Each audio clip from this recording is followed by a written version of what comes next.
भारत का एक राज्य बिहार, जहां संस्कार, परिवार और बेटियों की सुरक्षा की बातें खूब होती हैं। लेकिन आज की कहानी इन तमाम दावों पर एक करारा तमाचा है। यह कहानी है मुंगेर जिले के धरहरा थाना क्षेत्र के एक छोटे से गांव की, जहां रविवार की एक रात इंसानियत हार गई और हैवानियत जीत गई। नमस्कार दोस्तों, मैं दीप देवराना। रात के करीब 8 बज रहे थे। गांव में हल्की हल्की रौनक थी। कुछ लोग घरों के बाहर बैठे हुए थे और उसी वक्त एक 15 साल की नाबालिग छात्रा जो 10वीं कक्षा में पढ़ती है, अपने घर के मेन गेट पर खड़ी थी। उसे क्या पता था कि कुछ ही मिनटों में उसकी जिंदगी हमेशा के लिए बदलने वाली है। इसी दौरान गांव के 2 युवक वहां पहुंचे। बिना कुछ कहे, बिना किसी से डरे, उन्होंने उस बच्ची का हाथ पकड़ लिया। लड़की ने विरोध किया, चीखने की कोशिश की, लेकिन तभी उसे जान से मारने की धमकी दी गई और फिर उसे घर से खींचकर पास के खेत की ओर घसीटते हुए ले जाया गया, जहां आमतौर पर अन्न उपजाए जाते हैं। वहीं उस रात इंसानियत को रौंदा गया।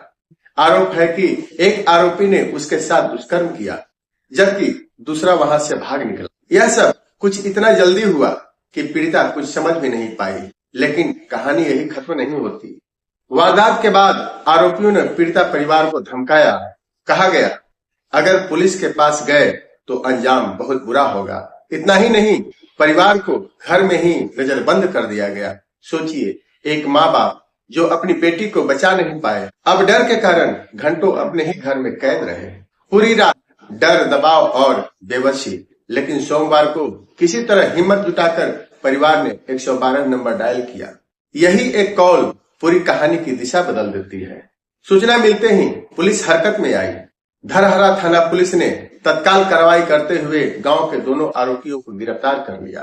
पीड़िता का बयान दर्ज किया गया और मामला पॉक्सो एक्ट के तहत दर्ज हुआ। मुंगेर के सदर एसडीपीओ अभिषेक कुमार ने बताया, यह घटना रविवार की रात की है।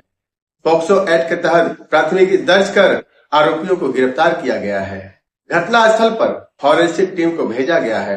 अगर दबंगई के और सबूत मिलते हैं तो अन्य धाराएं भी जोड़ी जाएगी।